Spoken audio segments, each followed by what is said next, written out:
Shalom, selamat pagi untuk saudara-saudari semua yang terkasih di dalam Kristus Yesus. Pada saat ini saya akan membagikan kebenaran firman Tuhan untuk kita semua. Namun sebelumnya mari kita berdoa. Terima kasih Bapa, terima kasih Yesus. Pada saat ini kami akan mendengarkan kebenaran firman-Mu dan apa yang disampaikan oleh hamba-Mu dapat menjadi berkat dalam kehidupan kami. Hanya dalam nama Tuhan Yesus Kristus, haleluya, amin. Baik, langsung saja kita membuka Alkitab kita yang terdapat di dalam Kolose pasal yang ke-2 ayat 6-15. Saya akan membacakan untuk kita semua dengan judul perikop yang diberikan oleh Lembaga Alkitab Indonesia, Kepenuhan Hidup dalam Kristus.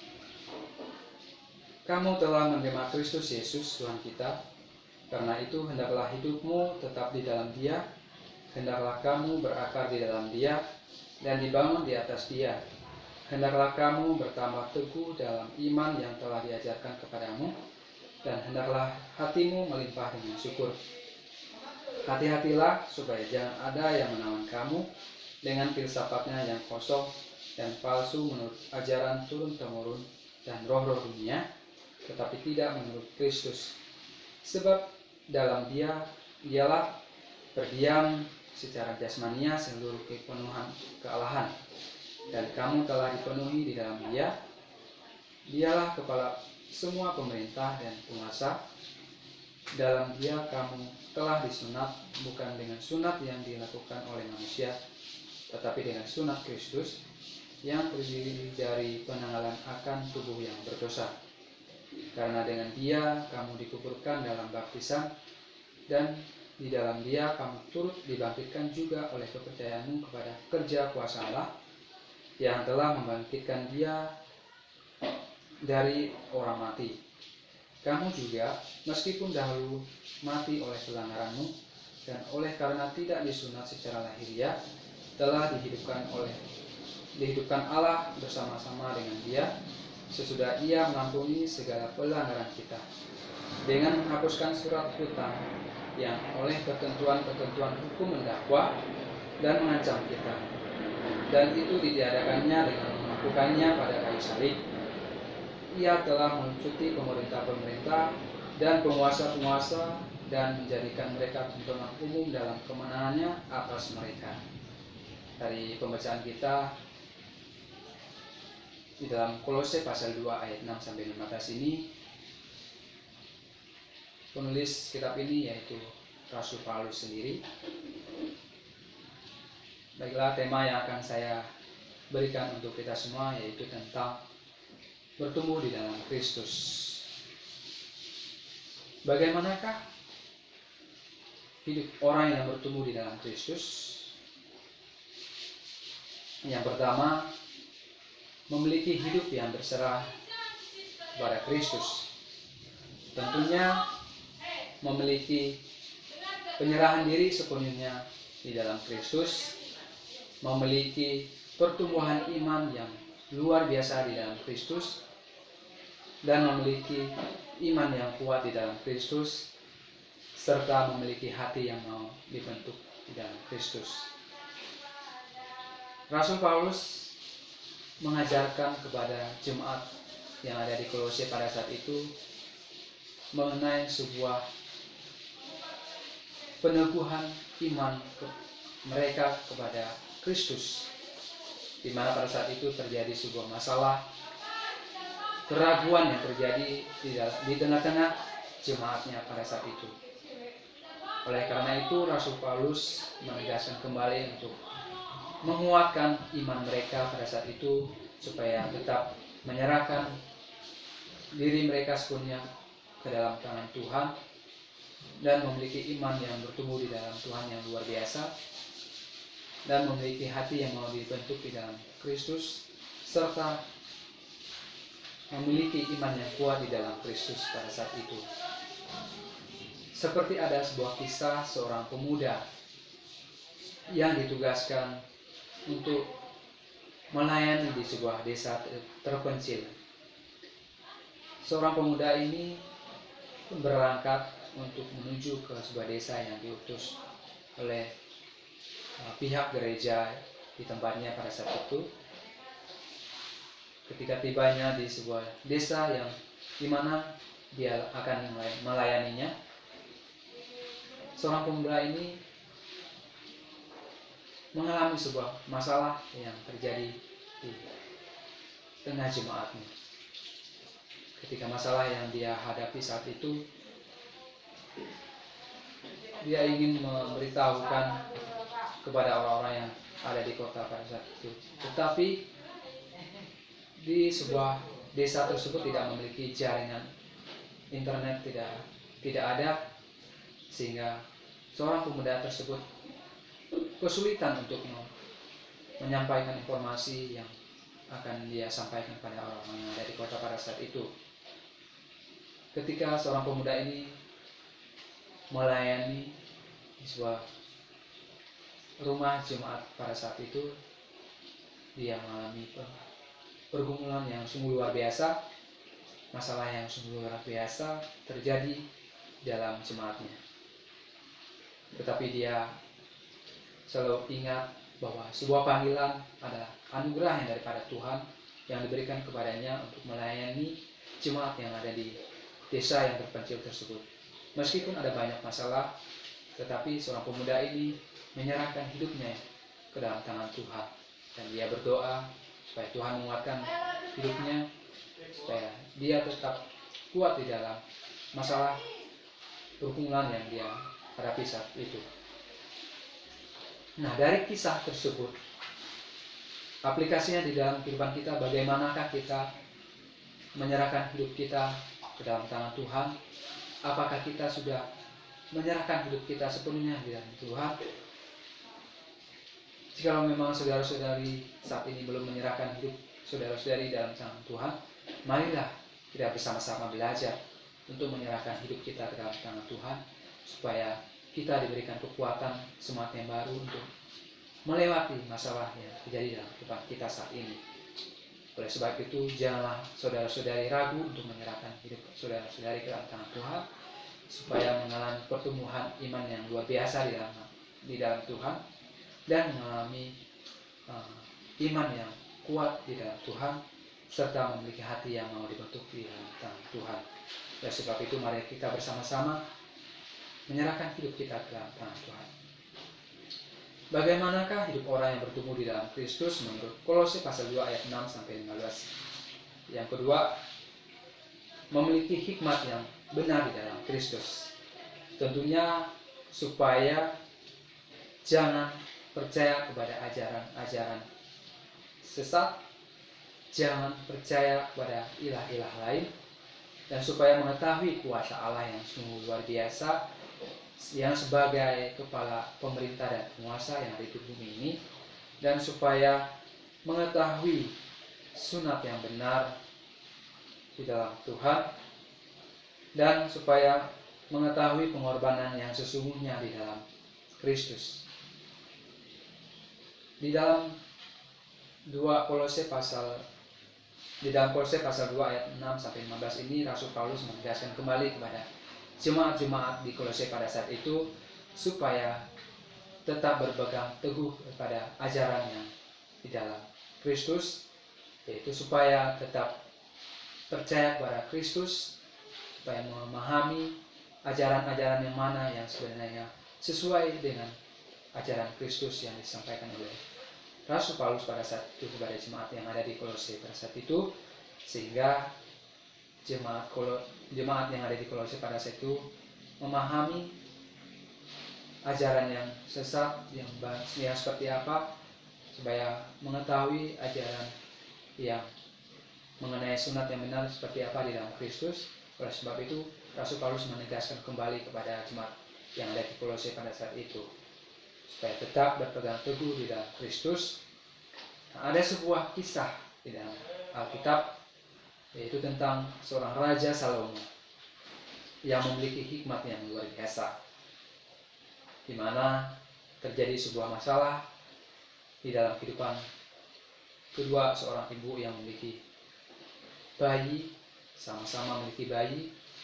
Ketika pada saat itu seorang ibu ini bersama-sama tidur dengan bayi mereka masing-masing, ketika terjadi di tengah-tengah peristiwa tersebut ada salah satu dari antara bayi tersebut mati, dan keesokan harinya mereka bangun dan melihat ada bayi yang mati.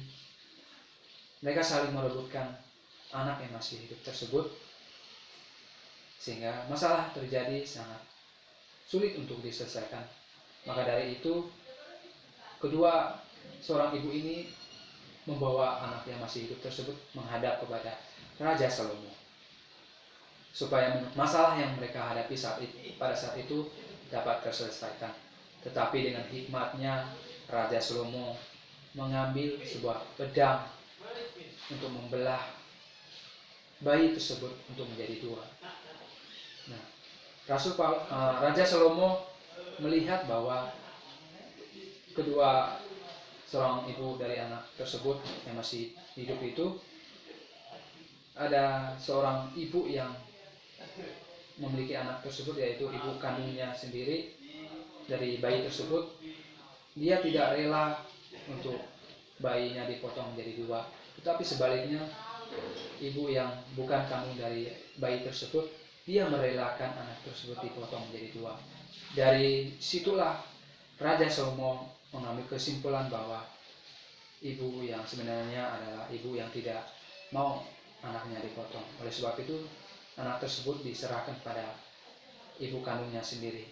Nah, dari hikmat yang dari Allah yang diberikan kepada Raja Salomo sungguh luar biasa, yang dengan hikmatnya dia memutuskan memberikan keputusan dari masalah yang dihadapi oleh kedua seorang ibu ini yang memiliki bayi tersebut.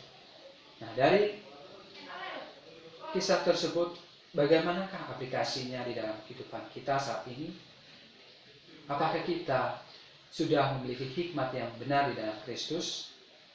Apakah kita mengetahui yang mana yang harus keputusan yang kita ambil untuk memutuskan masalah yang terjadi dalam kehidupan kita saat ini? Oleh sebab itu, marilah kita bersama-sama belajar menyerahkan hidup kita, belajar berdoa kepada Tuhan supaya Tuhan memberikan hikmat yang benar, hikmat yang daripada Roh Kudus yang Tuhan berikan pada kita, supaya kita dapat melihat masalah yang mana yang dapat kita ambil, keputusan yang mana yang dapat kita ambil, supaya masalah tersebut dapat diselesaikan dengan baik, supaya masalah tersebut diselesaikan dengan hikmat yang daripada Tuhan itu sendiri. Jikalau di antara saudara-saudara yang saat ini mungkin masih bingung, masih sulit untuk menyelesaikan masalah yang terjadi di dalam kehidupan saudara-saudari saat ini, marilah kita serahkan hidup kita di dalam Tuhan, supaya minta hikmat yang daripada Tuhan untuk menyelesaikan masalah yang kita alami saat ini. Nah, bagaimanakah hidup orang yang bertumbuh di dalam Kristus menurut Kolose pasal 2 ayat 6-15? Yang ketiga yaitu memiliki kasih di dalam Kristus. Memiliki kasih di dalam Kristus tentunya tidak menyimpan kesalahan orang lain di dalam kehidupan masing-masing, tidak dendam terhadap orang lain, dan mau mengampuni kesalahan orang lain.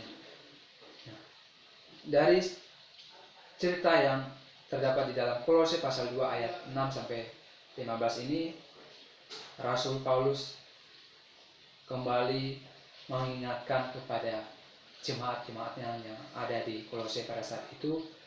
Dia menegaskan kembali tentang kasih yang sesungguhnya di dalam Kristus, yaitu supaya mengampuni kesalahan orang lain pada saat itu, supaya tidak menyimpan dendam di dalam hati ketika mengalami sebuah masalah di dalam kehidupan mereka saat itu, dan tidak menyimpan dendam akar pahit terhadap orang lain, dan mau mengampuni kesalahan orang lain pada saat itu ketika mereka mengalami masalah yang sungguh luar biasa pada saat itu. Oleh sebab itulah Rasul Paulus terus memberikan pengajaran-pengajaran yang benar di dalam Kristus, memberikan suatu nasihat yang luar biasa kepada jemaat-jemaatnya di Kolose pada saat itu. Nah, ada sebuah cerita ilustrasi yaitu tentang seorang remaja yang berumur 17 tahun. Di dalam kehidupan seorang remaja ini, dia mengalami sebuah masalah yang sungguh luar biasa ketika dia pergi di sekolah. Dia selalu dibully, dia selalu dihina, dia selalu dicaci maki oleh teman-temannya pada saat itu. Ketika masalah yang dihadapinya saat itu mungkin membuat seorang remaja ini pusing, membuat seorang remaja ini sakit hati. Tetapi seorang remaja ini selalu ingat pesan yang disampaikan oleh orang tuanya pada saat itu. Ketika ada orang yang menghina, ketika ada orang yang mengejeknya pada saat itu, ketika mengalami sebuah masalah, tetaplah mengampuni kesalahan orang lain, tidak menyimpan dendam kesalahan orang lain, dan memberikan kasih yang di dalam Kristus kepada saudara-saudari yang lain, kepada teman-temannya pada saat itu. Nah, dari cerita tersebut, seorang remaja ini tetap mengingat pesan yang disampaikan oleh orang tuanya, sehingga ia tetap terus mau mengampuni orang lain. Ilustrasinya di dalam kehidupan kita saat ini, bagaimanakah dengan kehidupan kita saat ini ketika kita dicaci, dimaki, dibenci sama orang lain? Apakah kita mau mengampuni orang lain? Apakah kita tidak menyimpan dendam di dalam hati kita? Apakah kita mau memberikan kasih Kristus terhadap saudara-saudara kita? Saya yakin dan percaya saudara-saudari pasti bisa memberikan pengampunan terhadap orang lain, tidak menyimpan dendam akar pahit terhadap orang lain, dan mau memberikan kasih kepada orang lain, supaya kasih yang Yesus Kristus berikan pada kita menjadi berkat dalam kehidupan kita, dan kita juga berikan kepada orang lain, supaya orang lain juga mengalami berkat yang sungguh luar biasa dalam kehidupan mereka maupun di dalam kehidupan kita saat ini. Jikalau memang di antara saudara-saudari saat ini yang masih ragu-ragu untuk mengampuni orang lain, untuk tidak menyimpan dendam terhadap orang lain, marilah kita bersama-sama belajar meminta pertolongan Tuhan, meminta supaya Roh Kudus tetap menuntun memelihara kehidupan kita saat ini. Nah, kesimpulan dari penyampaian yang saya sampaikan tadi, di dalam kehidupan kita, marilah kita saling selalu menyerahkan kehidupan kita sepenuhnya di dalam Kristus, dan marilah kita meminta hikmat yang daripada Tuhan Kristus, supaya kita diberikan hikmat yang luar biasa di dalam Kristus, supaya kita mengetahui hikmat yang benar dan hikmat yang tidak benar. Jikalau hikmat yang benar, mari kita bersama-sama belajar untuk berserah kepada Tuhan Yesus, dan kita mau belajar untuk saling mengasihi, memberi kasih yang daripada Tuhan Yesus Kristus itu sendiri di dalam kehidupan kita maupun saudara-saudari kita yang saat ini kita layani, yang saat ini kita beri nasihat. Mari kita saling memberikan kasih yang daripada Tuhan Yesus Kristus, supaya orang lain mendapatkan berkat dari kita, dan kita juga menjadi berkat bagi orang lain. Oleh sebab itu, mari kita saling memberi kasih yang mesra, kasih yang di dalam Kristus, Tuhan Yesus Kristus. Baiklah, itu yang dapat saya sampaikan dalam penyampaian kebenaran firman Tuhan ini kepada saudara-saudari. Mari kita berdoa. Terima kasih Bapa, terima kasih Yesus, pada saat ini kami telah mendengarkan kebenaran firman-Mu. Biarlah apa yang disampaikan oleh hamba-Mu dapat menjadi berkat di dalam kehidupan kami. Hanya di dalam nama Tuhan Yesus Kristus, haleluya. Amin. Shalom.